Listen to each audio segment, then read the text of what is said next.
Hi, everyone. I'm Steve Koepp, a co-founder of From Day One, our forum on corporate values. And we're looking forward to hosting today's webinar. But before I do, I want to share something special we have for attendees of today's webinar. Our next monthly virtual conference is coming up on June 16th, and it's titled The New Benefits That Employees Need and Want Today. Thanks to our partners and today's sponsor, we have some complimentary VIP tickets available for those who've joined today's webinar. That's you. I'm putting a link in the chat space right now, which you can access with the button on the bottom of your screen. You'll want to take advantage of this one. The regular price for our conference tickets is $149, and this link will give you a free VIP ticket for the whole day's activities. And now on to today's webinar. We'll be exploring the topic of how small to medium enterprises are facing the back to work challenge. Human capital is at the heart of the value and differentiation that small and medium-sized enterprises deliver to their customers. While a lot has been written about what the return to work might look like for large corporations, there's been much less insight into helping small and mid-sized businesses navigate this journey to the post-pandemic era. To fill that void, the firm Coaching Works NYC partnered with PG Research to get some answers. While the focus of the research was on community banks and credit unions, the insights gathered are relevant for other small and medium-sized businesses as they develop and implement their return to work strategies. In this webinar, our expert speakers will talk about this segment's journey both before and during the pandemic and offer insights into how small and medium-sized businesses will grow and sustain as employees return to work. Those insights include how smaller enterprises can retain their culture and reframe the connection among employees while rethinking their approach to retention, recruitment, diversity, and inclusion. Also to be covered during today's conversation will be strategies for addressing workforce enablement, change management, work-life balance, especially for women and working mothers, and resource redeployment through reskilling and upskilling. Our sponsor today is Coaching Works NYC. I'll tell you a little bit about them. Coaching Works NYC is committed to working with companies to create talent strategies that expand access to coaching programs to more effectively develop employees' innate talents and champion diversity and inclusion. That commitment inspired the firm's study of how small to medium-sized enterprises are facing the back to work challenge.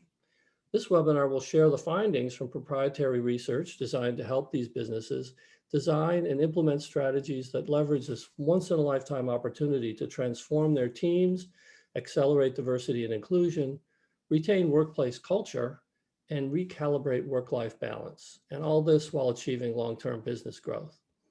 Now, a few quick logistical items before we get started. This webinar is being recorded and will be available on demand soon after the event, so you can look out for an email in about 24 hours with the link.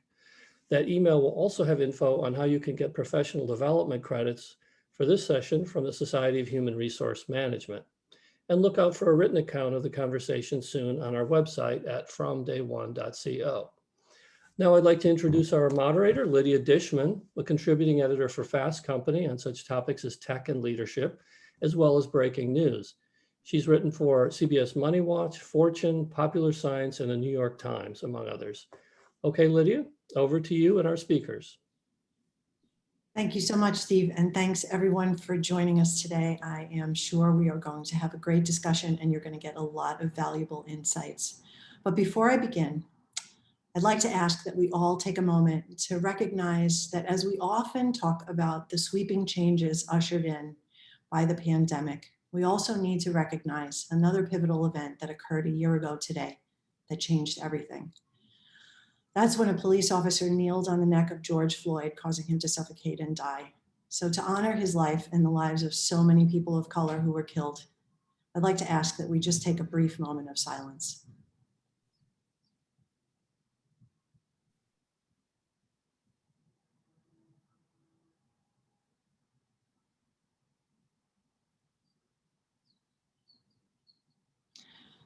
Thank you. Okay, on to the business at hand. I was glad to get a sneak preview of this report because it reinforced what I'm already starting to see. I've come across a number of studies from various organizations that suggest that the future of work is hybrid. Many employees want to return to the office, but only a few days a week, as they've come to value the time savings of not commuting, Who doesn't love that? And the flexibility that comes with being able to structure your own work days through asynchronous communication. Part of that impact has been that productivity has soared because people can now work within their own best times to get things done. But the downside of that is the very, very real danger of burnout. And what I would argue is a sort of disconnectivity because we're not face-to-face with each other. One thing I'd be remiss not to mention is the fact that we have to recognize that this is only among a segment of workers who can operate in this way, mostly knowledge workers. A large swath of the workforce still has to be on site. But of course, all of this brings both challenges and opportunities to reshape how work gets done. And since we're still in the early days of this grand experiment, not a whole lot has been written about best practices, much less for small and medium-sized organizations, which is why I'm pleased to be facilitating this session, which is centered on the findings, as Steve mentioned, of a new Coaching Works NYC report that was conducted in partnership with PG Research and Advisory Services. So one thing that I did come across was among the key findings is that most of the financial institutions plan to enable hybrid work environments. Here's the interesting part, which represents one of the most significant organizational restructurings in the market since the introduction of web-based and mobile banking. So this is a grand experiment indeed that requires rethinking everything from how to retain company culture while people are distributed between office and remote work, and reframing those connections, opportunities for recruiting new talent and retention. So as you can imagine, I have lots of questions, as is my wont, but I'll be sure to leave some time at the end for the audience to chime in and ask some questions of their own. But now I'd like to ask each of my panelists to introduce themselves, tell me a little bit about your work. Tom, can we start with you? Thank you, Lydia. Hi, I'm Tom Pierce. I'm a Chief Marketing Officer for PSCU. We are the largest credit union service organization in the U.S., so we serve about 1,500 credit unions, primarily in debit and credit card processing, along with a lot of the solutions around that, including digital banking, fraud solutions, loyalty, and as well as contact center solutions. So I've been a part of our Return to Business 2.0 senior committee since the start of the pandemic, and we've seen a lot of evolution. Looking forward to talking about that today. Awesome. Elbow deep in it. This is what we like to hear. Ben, we'll go to you next. Thanks. Hi, my name is Ben Colvin, and I'm a recovering corporate executive. I'm now focused on leadership consulting and coaching. And my practice is really about bringing real-life scalable solutions to enhance existing talent management strategies. And that's mostly around bringing coaching deeper into the organization, mostly because I think that's what's really critical to helping accelerate diversity among leadership benches, but also to best prepare those leaders when they take over. But today, my main role is to provide some practical insights that you can deploy in support of the findings that we have from the research. Great, thank you. Patty, coming to you next. Great, thanks so much, Lydia. Hi, everybody. My name is Patty Hewitt. I'm also known as Payment Gal. That's my professional name. Hence, I am the owner of PG, which stands for Payment Gal. Just stay with me. You can follow this. PG Research and Advisory Services. So a big part of my business is partnering with organizations like Coaching Works. And I'm proud to say that Ben is also a former colleague of mine, and very happy to partner with him on this particular research. So I'm the author of the study and its lead analyst. Great. Well, that leads into our first question, which is I'd like for you to talk a little bit about the design of the survey. And as Steve mentioned at the beginning, it was focused on community banks and credit unions, but what the relevance is to other small and medium-sized businesses. Sure. This study is based on a qualitative survey. So it's based on one-to-one interviews. In this case, we interviewed executives across the value chain in small to medium-sized financial institutions, community banks, and credit unions, and the like. And much of what we found is true for other small and medium-sized enterprises, especially those that have at their core a differentiator in the way that they approach personal service. The fact that service, that relevant personal service, is very much a key part of the way that they go to market. And I think in that case, the findings that we have for this segment are true for other segments that compete in that same way. So that's a little bit about the survey, Lydia. Yeah, that's good context. And, you know, as I love to do, take the 30,000-foot view first. So going to come to Ben next, and we'll talk about the bigger takeaways from this. Yeah, let me build. By the way, I'm driving as well, so as a New Yorker, I'm not a great driver, so bear with me. You have to put one foot on the gas and one foot on the brake at all times, Exactly. Almost as if you're driving a manual. You know, it's a really important point, right? And Patty, building on that, you know, human capital is so core to the value and differentiators that so many SMEs bring.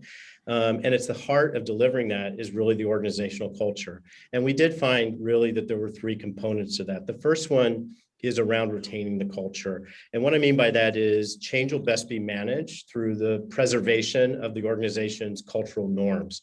And this includes integrating a flexible and remote mindset, because you're right, hybrid at some sort is probably going to be the makeup of all of these. So how do you retain culture in that new normal? The other one is around reframing connections. A conscious effort has to be required even more so now to ensure that the connections between employees as return to work takes on, whether it's a fully hybrid view, fully remote, or somewhere in between, that employees stay connected to each other, but also to their customers. And this includes reskilling managers around some soft skills. And then lastly, it's about rethinking retention and recruitment. What I mean by that is workers have been untethered, right, from geographic boundaries during the COVID crisis. So this is both an opportunity and a risk. It creates new hiring opportunities to find those who are well aligned to the organization, but it could also create some competition for skilled workers depending on what your mindset is around location. So this can include upskilling employees so that you can redeploy them to help retain the culture that they're a part of. So that's a little bit about the sneak preview, and we'll talk more about it as we get into it. Yeah, for sure. Again, I have lots of questions, and I keep hearing some of these themes come up over and over again in my reporting and also my editing work, that particularly the reskilling piece has to be both hard skill and soft skill, because empathy seemed to be the skill of choice over this past year. That's so right. Anyway, but talking about hard skills and this sort of sweeping digital transformation that occurred this past year, in particular in this segment of the market, that was happening actually before the pandemic. Is that right, Patty? So what did that look like, and how prepared was this industry for what came next? Oh, you're on mute, Patty. So the survey had three components, and the first part of the survey had to do with that pre-pandemic environment, as you mentioned, Lydia, where we already had actions in flight and there was change already in flight. But like most segments of the market, change happens in a more measured pace. So financial institutions, like a lot of organizations, were investing in IT in order to drive more digitization of their services or their communication channels or whatever was relevant to their type of business. So that was already happening. Organizations were looking at inefficiencies in the way that they delivered services and determining where they could use technology to break through those inefficiencies and create a better environment for them. And what that meant is that they were looking at their staffing levels and determining where they had to allocate staff as they began to shift services to more self-service channels. They needed to allocate staff to different types of activities within the organization, especially those that had to do with building deeper relationships with their customers. And as we go through this section of the survey, we're going to look at that a little bit more closely. So like other organizations, financial institutions were thinking about this digital personal services balance within their organization. What do I deliver from a back office perspective that gains me efficiencies and improves the expense side of my organizations? And what activities are most important to my frontline staff that are dealing with their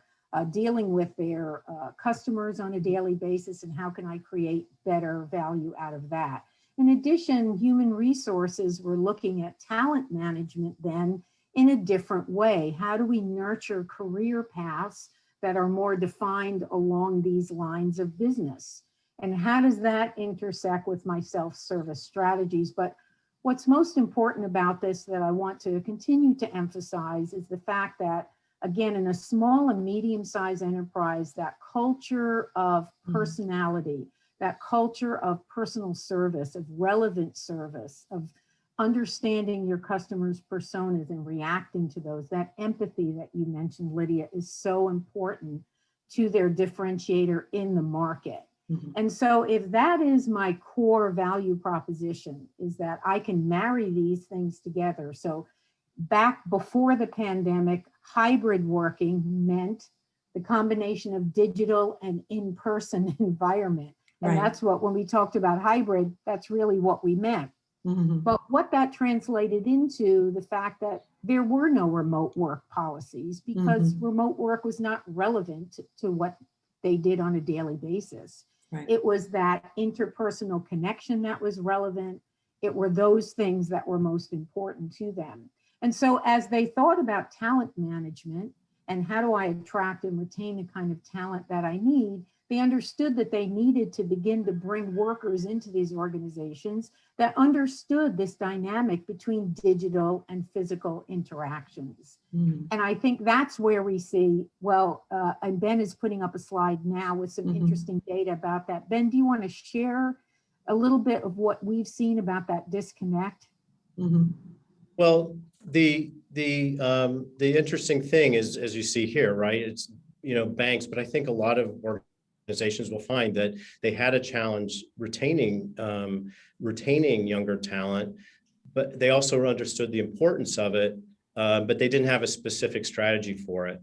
And the reason why I think this is so insightful is because not only from my own work when I was leading teams on the corporate side, but also in my coaching work now with millennials and Gen Zs, it's as well as what's a lot's been reported is their values as a generation are typically really well aligned with the community and mission focused that many SMEs have and what they represent. And so there's actually a real opportunity to create a really tight connection in attracting these generations to these small and medium-sized enterprises. But also too, just the fact that as digital transformation takes hold and was already taking hold, both internally and externally, this generation is really comfortable with technology. And so it can really accelerate not only the opportunity for adoption internally, but how they can work with customers who are also trying to understand how to work with the self-service strategy. So we'll talk more about it later, but I think this is really a critical point that we'll probably continue to hammer home as we go through the findings and what we heard. What I think is really interesting is that you're almost in lockstep with the changes that are happening in retail, in e-commerce. There's always been a lot of talk about omnichannel and meeting customers where they are. And especially over this last year, I've talked to a number of retailers, particularly those that are direct to consumer, where they've had to increase efficiency because of demand, because there were so many orders coming in. You still want to provide a level of customer service that is integral to the experience.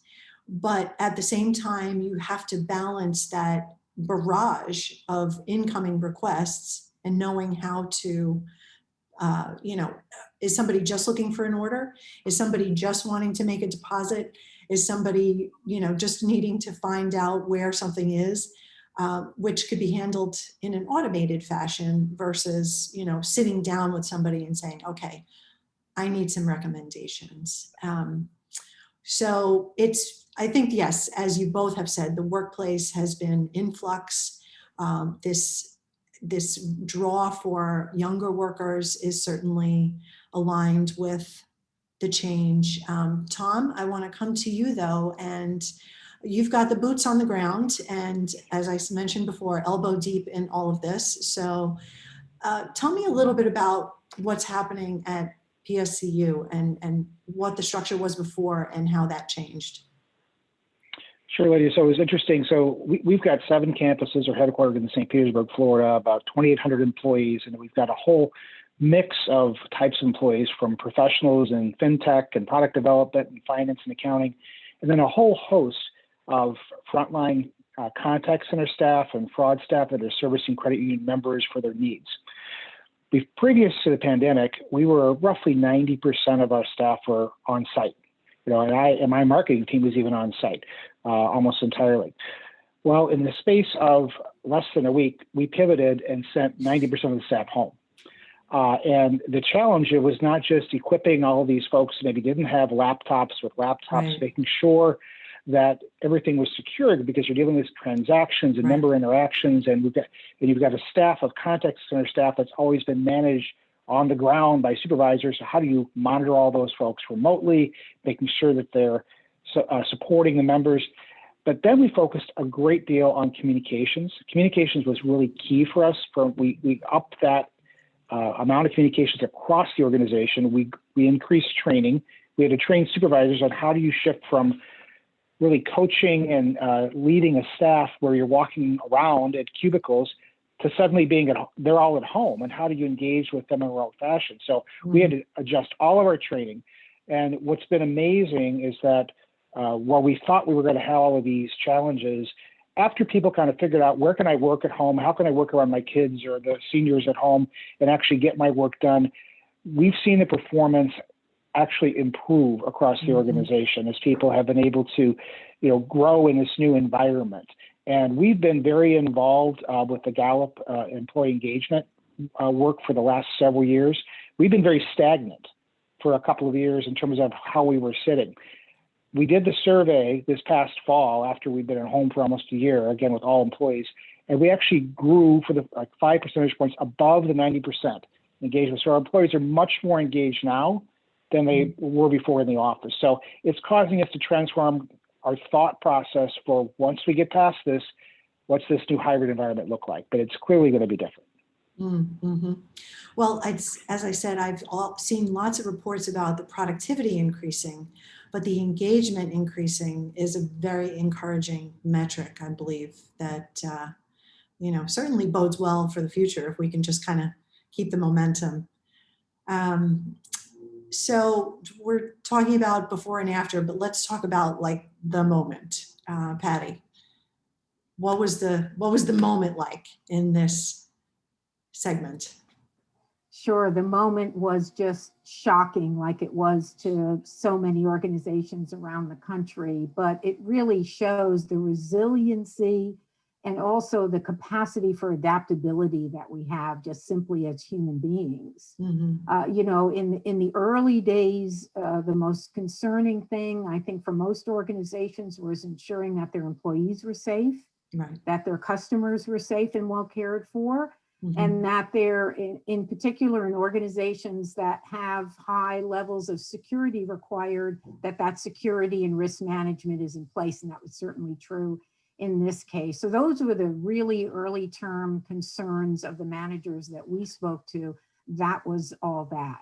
Now, as they move through the lockdown and realize that this was going to be going on for some time now, this is not just a one-time disaster that might have affected one location or a short shutdown somewhere. This was across the enterprise, no matter how large or small that enterprise was, and it was going to be persistent. So then they began to look at how exactly are we working? Because remember, this is a segment that entered this with no remote work policies of any kind, hadn't even conceived of remote work in this segment at all. And that's why I am confident to say that this is the largest change in this segment. And I think that's true for many others as well that we've seen in quite some time. One of the myths that this busted, and maybe this will be on Mythbusters one of these days, you never know. One of the myths We hope that the pandemic, we hope so. One of the myths that the pandemic really busted was that if you work at home, you are not going to be productive. If you work at home, you're going to be walking your dog and doing the laundry and helping your kids with the homework. And actually the helping the kids with the homework was going on, but without any loss of productivity. I think Tom mentioned it as well. So one of the real unexpected outcomes of this was a couple of things. One was that productivity was accelerated, that they were amazed and very pleased at how productive their staffs really were and how persistently productive. It wasn't just a productivity bump, but as we saw here, yeah, we did see a bump initially, but we are continuing to see much higher levels of productivity. And second, that employees were frankly happier, as Tom mentioned, that they were more satisfied, that it gave them an opportunity to better manage their work-life balance because they were dealing with the impact of the pandemic in many aspects of their lives. And so this was one of the unexpected areas. However, with every opportunity, there's always a challenge as well. And really some of the challenges that organizations face was concern about burnout. You know, how do I make sure that my staff are not being burned out? That took a lot of management energy. Thinking about how do I onboard new employees because we're hiring, right? Our business is still happening while the pandemic's going on. And how do I connect new employees to my culture? Because remember, in these types of organizations, especially in these sizes of organizations, that overriding preservation of culture, of go-to-market, of your value differentiator is everything. That's what you always have to keep your eye on. So how do I onboard my new employees, get them connected to their peers, get them connected to me?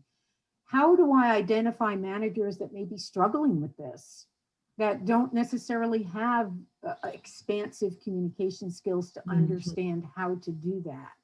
So how do I do that? That took up another component of executives thinking around this. How do I align all of these up? And especially when it comes to middle management, where really the rubber hits the road in most organizations, because middle management is responsible for responding to the needs of the larger organization, as well as ensuring that frontline staff are well. And I think, Ben, you had a couple of ideas wanted to chat with our participants here a little bit about that middle management piece. Let's take a pause and let's hear your thoughts on that.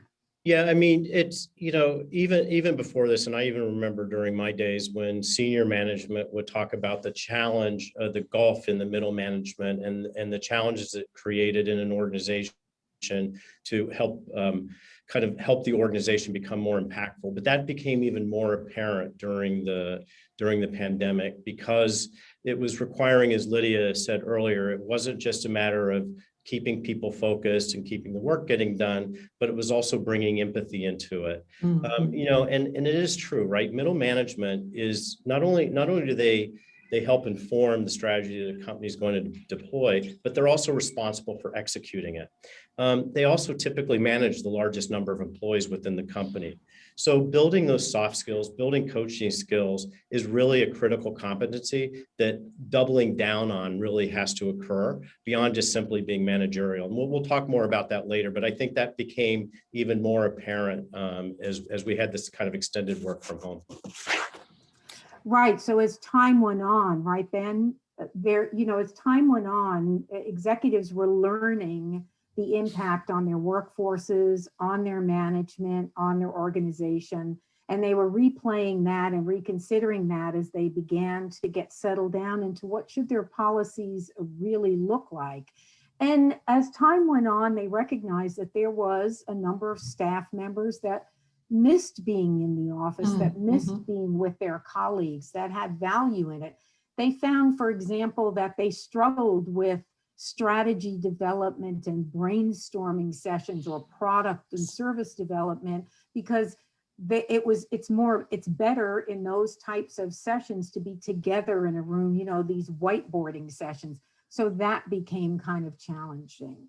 And so really the unexpected outcomes, and the last item on this key finding are unexpected outcomes. Again, I want to emphasize the fact that unexpected to these organizations were things like that remote work can work and people will be productive at home, and that will happen, that employees will be happy, that they don't necessarily need to be permanently tethered to a central office to find value in the way that they work. And so we saw a lot of trial and error. And one of the key takeaways, I think, really out of this era of the pandemic, if we can speak of it in that way, is the fact that it requires flexibility and the ability to put your learnings into context of your organization, because in these types of hybrid work environments, and now we're moving out of a hybrid work environment that's digital and in person, and now we're moving into a hybrid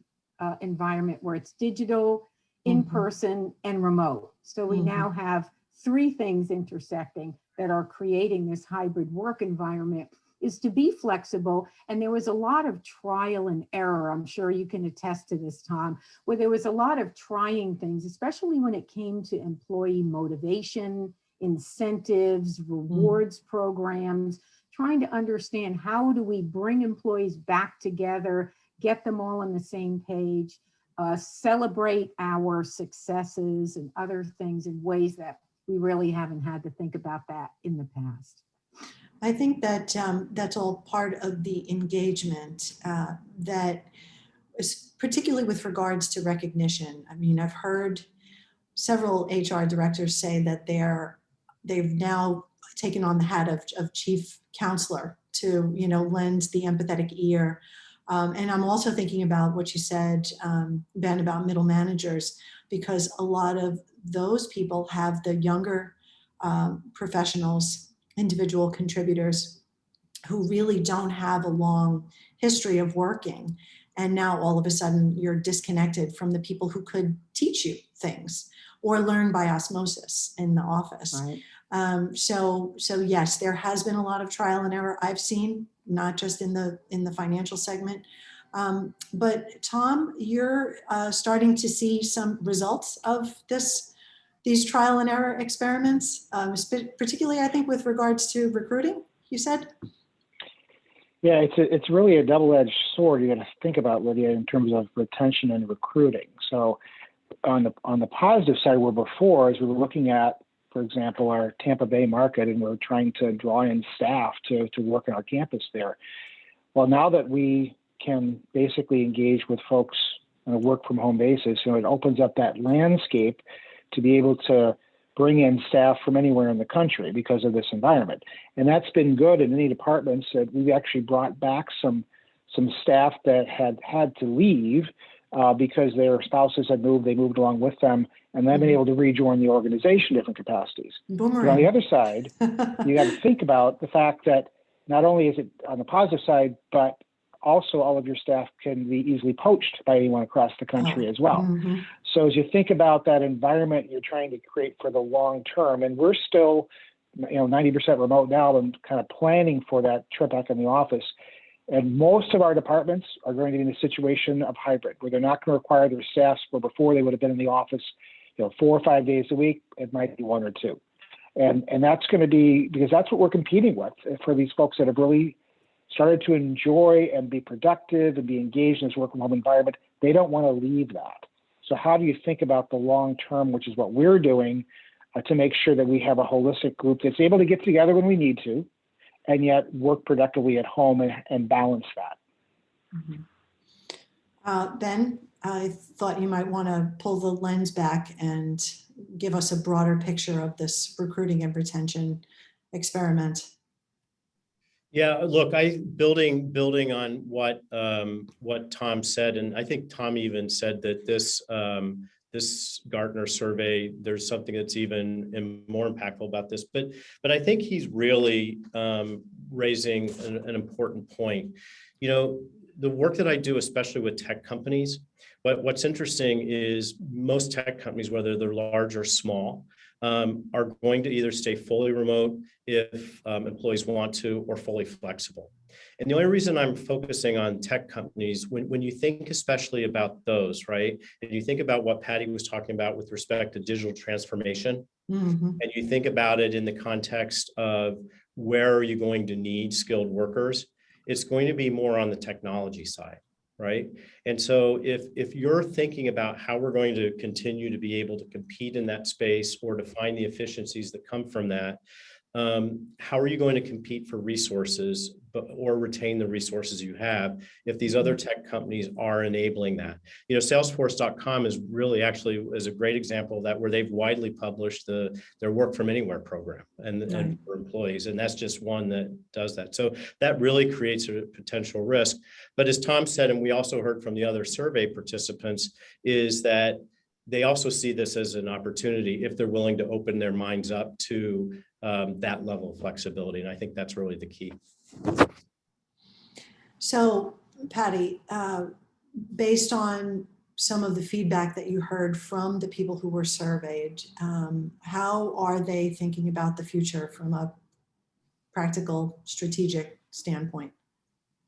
Well, you know, in many cases, the pandemic really acted as an accelerant in a market that moves very slowly, but it demanded that they change and change rapidly. And that's really what they're responding to. So this quote that we grab, which is "this will push us to innovate faster," I think really encapsulates future planning. As we mentioned, one of the amazing opportunities is the opportunity for thinking about staffing more broadly, to really take a look at. I have an opportunity to attract staff at various skill levels from around the country, because I'm not going to require that they relocate. Of course, there's the downside to that, which is that your employees, especially your managers, may see a career path that they hadn't envisioned as well, but that all has to do with retention. And so what we saw in investments in retention is, how do we create and nurture career paths that align our staff well to the skills that they have, so that they can create value for their staff and value for the organization. So that strategic planning around workforce management has taken on a whole new look now that they have the opportunity to gain staff from wherever they need to gain them. And also, how do they create these career paths that ensure that these individuals are going to have a long-standing career with the organizations that they want to work with? Here we go, strategic planning, workforce management. The other key activity that's going on is a good driver. is remote. I learned to drive in New York, he so took his feet off totally both get of the it. pedals. The other piece is remote work enablement. And there is a nuts and bolts aspect to just remote work enablement, especially if you're an industry that might be regulated, because you do have compliance around that. And so there are definitely investments in not just the work itself, but also that human resource piece of that. How do we create training programs that can be distributed, for example? We talked about our retention and motivation. How do we create an environment where our employees feel motivated and feel valued? And that all has to be done in both a virtual and an in-person environment. We only talked to one participant in our survey that was 100% on-site work. Every single other one indicated they will all be doing some type of remote, a combination of remote and on-site work. In some cases using hoteling and hoteling strategies to manage office space better. In other cases, they were going to prescribe when employees had to begin, in some cases not. So again, the context, there is no right answer here. It's really contextual to the organization that you might be in. Another component of future planning is questioning the future, which I think it's incumbent on executives to be skeptical. how long will we be returning to primarily in-person work anytime soon? How long will this be sustained? And they think about that. But I can tell you, I didn't feel like that took a lot of thought process in most cases. Of course, it's in the back of their mind that may happen. And I think it's prudent to always kind of have a plan A and a plan B. But in this case, there's no question in my mind that this hybrid, and again, I'd say it's a hybrid between digital services, in-person services, and remote work. How does this all come together, and how do we create a sustainable model that aligns well with our strategic focus and objectives? So the whole idea is, how do we line up our workforce, our executive management team, our middle management team, our frontline staff, and our customers, to approach our customers in a way that creates the most value for our organization and meets our strategic objectives. So that was some of the future planning that we found was really going on in these organizations. Ben, did you want to add to that? He's good. He's keeping his feet on the pedals this time. Okay, there we go. No, Tom, I actually wanted to hear from, because you sort of are touching on, for example, bringing people back into the organization. So that's a recruitment effort. But can you just kind of dive into the nuts and bolts of what day-to-day is going to look like there? Who's making the decisions? I mean, is it going to be like on a team-by-team basis, location by location? How is that all going to work? Great question, Lydia. So I'll touch on a couple things. So we're leaving it up to our my peers like myself that run various businesses in terms of how they're going to bring their teams back on campus. Some have decided that they've been so productive on a remote basis that they're going to be primarily remote. Our product team that used to be on campus a lot is going to be remote unless they're coming in for collaboration efforts and planning days with the technology team. We have some other areas of the business that'll probably be back in with more folks on campus. But Patty mentioned hoteling software, so we have invested in that, and we're putting certain areas of our campuses under that type of hoteling management, which will allow folks to kind of plan, if they're going to come in the office 1 or 2 days a week, which days do I commit? If I want to work and collaborate with Patty in another department or Ben in another department, I can see if they're going to be in on those days to make my time at campus more effective. So we think it's going to be a great tool for us to use. But then another aspect we're trying to plan for is we're trying to give this flexibility is part of the success of PSU has been showcasing our special culture to the credit unions we serve. So we oftentimes will have credit unions coming to visit us on campus to see presentations and get a feel for the culture. We need to make sure we have enough staff on campus so that when we are giving them the tours and walking around, they're not just seeing empty desks. So how do we have that balance between seeing the PSU team in action, but allowing the flexibility? So it's going to be a work in progress, but we're trying to think of all of those aspects to make sure we preserve our culture and create that flexibility for all of our team members so that they're effective for the long term. Yeah, I think that it's a logistical challenge that no one thought that they would have to plan for, is what does the office look like? Let's say, I'm probably thinking most people are going to go in on Tuesday, Wednesday, Thursday, leave Monday and Friday for working remotely. So what happens on Monday and Friday? Is it a ghost town? Like, how do you sort of encourage engagement? I'm just spitballing here. No one has the answers to these questions yet. We're just going to have to fly Great questions. fly by the seat of our pants. But Ben, do you have any other thoughts about how this is all going to, how to think about this in the coming months? Yeah, I mean, just to build on what Tom said, right, and what we've been talking about all along, right, which is what are the 3 drivers to sustain the organizational culture that's so critical to you? And in the context that is about retaining the culture by, identifying or adopting a remote first mindset. And what I mean by that is time and flexibility can actually become a new currency. There was a recent study, I forget the source off the top of my head, but it's in the white paper that we can share with everybody afterwards. Nearly half of Gen Z and millennials said that they would actually give up 10% of future earnings for greater flexibility around work arrangements, right? But also the other part of retaining culture is that, leaders decide and they set and steer the culture, right? It's more than just the values and piece of paper it's written on. It's really driven from that. If there was a benefit or a value from COVID, part of it was working from home added a layer of what I'd call humanization and connection for leaders to their teams. So in a hybrid situation going forward, what could that look like?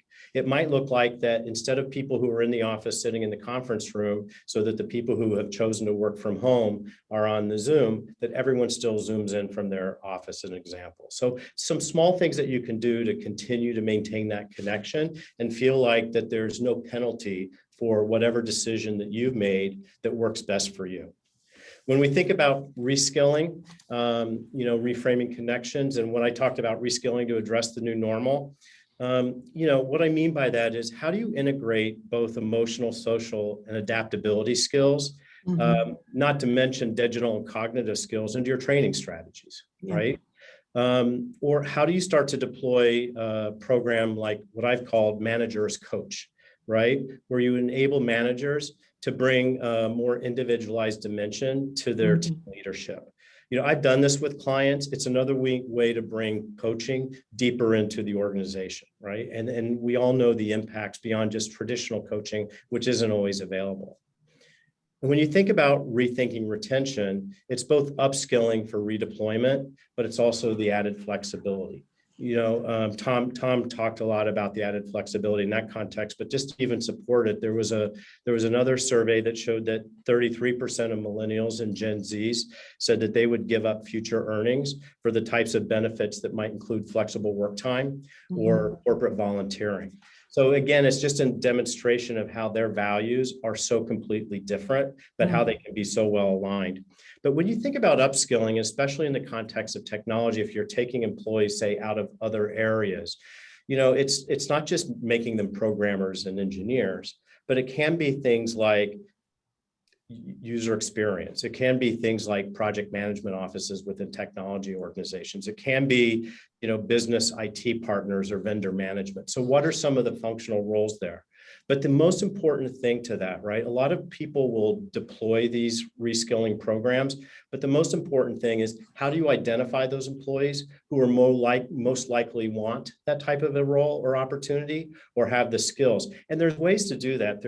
For a lot of the people in this audience probably have heard of it. There's a Hogan assessment as an example that actually looks at it's an evidence-based tool that actually looks at your drivers and what's motivating for you, but it also looks at some of your innate skills. And it's really easy to identify those innate behaviors and skills that are aligned to those types of roles. So the idea is first find the people who really would be successful there so that you're not only not setting them up for failure unintentionally, but also then what does that training look like?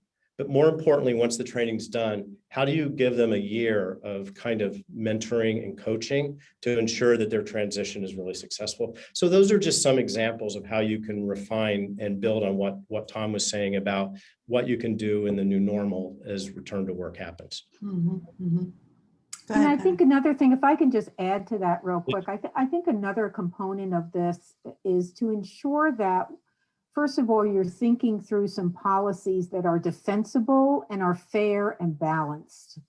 I think in most cases, staff members will even if they may not agree with a policy, if they believe that it is being done in a fair and balanced manner, then they will accept it. They may not agree with it, but they will accept it.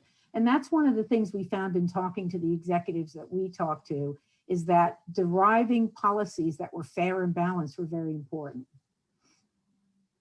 Well, and I also think that in terms of professional development, if you're providing a thoughtful and balanced approach to who gets that training and development, it really makes everybody feel good about it. Because I often hear about the hypos and how they're always singled out. But what about those people functioning solidly in the middle that could benefit from training, reskilling, upskilling, whatever we want to call it these days? And the effect that has on retention, I'm sure, is significant. Yeah, no, I agree. And that's why I like this idea of leveling the playing field through some sort of a assessment that's Mhm. evidence-based, so that everyone has a fair chance to be evaluated, and not just the high post, or in a lot of the diversity I work, we do. How do you mitigate cloning or unconscious bias in those decisions? Sure. So exactly right, Lydia. Mm. Well, we are bumping up to just about 10 minutes before we finish here. So we do have some questions from the audience, some good ones here. Here's one. Have you observed some of the reasons that certain employees really don't want to return to the office, like lack of privacy or flexibility during the workday? And how do we address that? I can tell you in a lot of the coaching work I do, interestingly, and I love that it's supported by what I've also been reading, is that a lot while they're missing the personal connection that can occur in the office, they're seeing the disconnection that the commute creates. Mm. And so I think that finding that balance, or understanding how that can work, I think is really critical. The other thing, building on that too, is ensuring that if you're creating a policy like that, how do you ensure that those who do decide to work from home or stay in a hybrid mode don't then get overlooked unintentionally for Yes. promotions or other opportunities as well? Mm-hmm. Tom, did you want to add some thoughts there about keeping things fair? Sure. So, I mean, we've really looked at it across our teams, and again, we're still in the early stages of coming back. So it's not been a button we've had to push yet, but the discussions we've had are: is the employee performing? Mm-hmm. If they're performing at a level that is at or exceeding expectations, then we should let them work in an environment that's most effective for them. If they're not performing and they require, that they would be a better performer if we have a more controlled environment within one of our office spaces, we'll nudge them that way. So it's really going to be based on their performance and how they're really working with their manager and having more flexibility from that standpoint. Okay. We have another. In a suddenly expanding economy, we're hearing that skilled employees are really in the driver's seat in the relationship with employers. How should employers think about that shift in the power dynamic? So kind of like in real estate, where it's a buyer's market, now it's an employee's market. What wisdom Well, what's do we interesting, have? we happened to be in the midst, while this was going on, we're actually in the middle of a kind of a job analysis across the organization. So our HR team kind of had foresight as we were getting the pandemic about what this new world might look like. So we had been doing a whole job architecture analysis and grading and looking at not just compensation levels we're competing with in the markets where we might be operating, but across the country, so that we know that if someone might be lured to work for a company in New York or San Francisco because the pay scale is a little bit different, how do we compete with that if we're in St. Petersburg or Detroit, Michigan, and so forth? So that's a process we've been going through, knowing that our more highly skilled employees are going to be sought after. And I also heard that for those organizations that are allowing people to be remote, for just live anywhere and continue to do their work remotely, that there's going to be a change in their comp packages because of where they might be living. So let's say if they were in the Bay Area and they're moving to the middle states, they're going to take a drop in their salary because the cost of living is lower. I don't know. I don't really know where to think about that. I don't know that that's a fair thing to do, or what are you all hearing, Ben? Well, yeah, I would build on that, or what I've also experienced in my past life, but also in what I'm also hearing now is, or they may allow them to maintain the salaries that they have, but then the adjustments that they might normally get will not keep pace because they're in a lower cost market. So you're right. It's just, there's a lot of different approaches, but I think fairness and even arguably some, local law has to be considered when you look at that. Yeah, absolutely. And if there is, and then you've got to think about when you bring people back together, if let's say you do have employees that move away and you do need to have a team meeting, Do you pay for their travel back to the home base because they're now remote? So those are some of the discussions you have to have as an organization. Great point. Yeah, and again, it's all a grand experiment, isn't it? We have another question here. What are the best tools or means of approach for employees to approach their supervisors with a request for a hybrid schedule? Tom, I'd love for you, as sitting in your seat right now, to explain how you would see someone making that case to you. So I was one before the whole pandemic that was convinced that my staff had to be in person. You know, I was doing an overhaul of my team to upgrade them. I joined the company 3 years ago and had a low performing team. And I was convinced that unless we were all together, or at least 90% of us, I was totally against work from home. I mean, I would allow folks to work from maybe 1 day a week.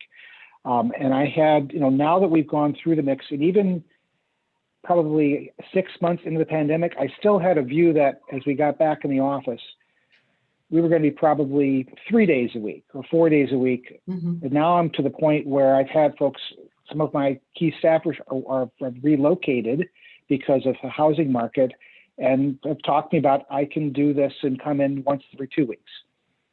And because I've seen the productivity and they've shown me how they're going to perform, I'm saying yes. So it's really about, you know, can you have that conversation with your manager and make the case for how you will perform, but still have some flexibility. If there is a need to have a team meeting, that I'm willing to travel in for it, or I'm willing to be there. So it's got to be a bit of a balance. It can't just be all what I want to do. How do I want to work to make the company the most effective? This also just really quickly builds on my, you know, there's silent attrition. So you also don't want in a situation where employees who are afraid to ask won't ask and will move on, even though they may be good performers. And that's why I was talking about the importance of creating kind of coaching skills for your middle managers. You know, part of when I teach coaching skills, or I teach leaders on coaching, or, you know, and some of the skills, part of it's listening, right? And so the point to that is, how can you ensure that managers are creating the environment that enables that kind of conversation to go on? Because otherwise you risk the silent attrition. 100%. And I think that I think, you know, just to build on what Ben said, I think our findings in this survey clearly show that they recognize the fact that there was a lot of training that had to be done, retraining in management, just to understand how to balance all of what we've been speaking about now, how to have these conversations with employees, how to identify employees that may be ready to silently attrite from our organizations. You know, this requires a lot of reskilling and retraining at the managerial levels as well. I think we have time for one more. Susie has asked a few questions, but I'm going to pull out the meat of one of them because it kind of speaks to the flip side of what we're talking about now. We're to start down the path of allowing employees to work from home, hybrid, full-time. Then what happens if work output decreases? Do you bring them into the office full-time to monitor? Hard to convince older thinking mindsets of remote work when culture was prior to COVID needed to be in the office. So Tom, this was kind of where you were sitting originally and changed your mind. But what if somebody isn't performing? If they're not performing, it's really, they'll have to be managed out. To say that, you know, if they're not going to perform in this remote environment, or they're going to have to come in and be managed. And it requires also the manager to be there too. So there's got to be a commitment then. If I'm seeing an employee is not performing, I'm a manager and I want to work from home too, I've got to make a commitment that I'm going to be there 3 days a week to monitor and coach them and bring them along. So it's got to be a balance on that front, but you may have to make a decision at some point if that performance just isn't going to get there, to make a decision to go a different direction. So just the way you would if you were in the office. Well, good people, this is our time. Tom, Patty, Ben, thank you so much for spending the time with me. I would love to revisit this in 6 months and see where we're at. Sounds great. Enjoyed it. Thank you very much. Thank you, Lydia, and our Thank wonderful you. speakers, Patty, Tom, Ben, The three of you really brought a three-part harmony of research, management experience, and coaching insights. So it was a great conversation, and important to focus on small and medium-sized business because they're such a huge part of our economy. Thanks again to our sponsor, Coaching Works NYC, and to all of you who participated today. If you'd like to join us for more virtual events, you can head to our website, fromday1.co, and check out more of our upcoming webinars. I'll mention just two. This Thursday, May 27, increasing engagement by building motivation into the work. And on Thursday, June 3rd, how to get recognition right in a COVID-era workplace. Thanks, everyone, and stay well. Thank you.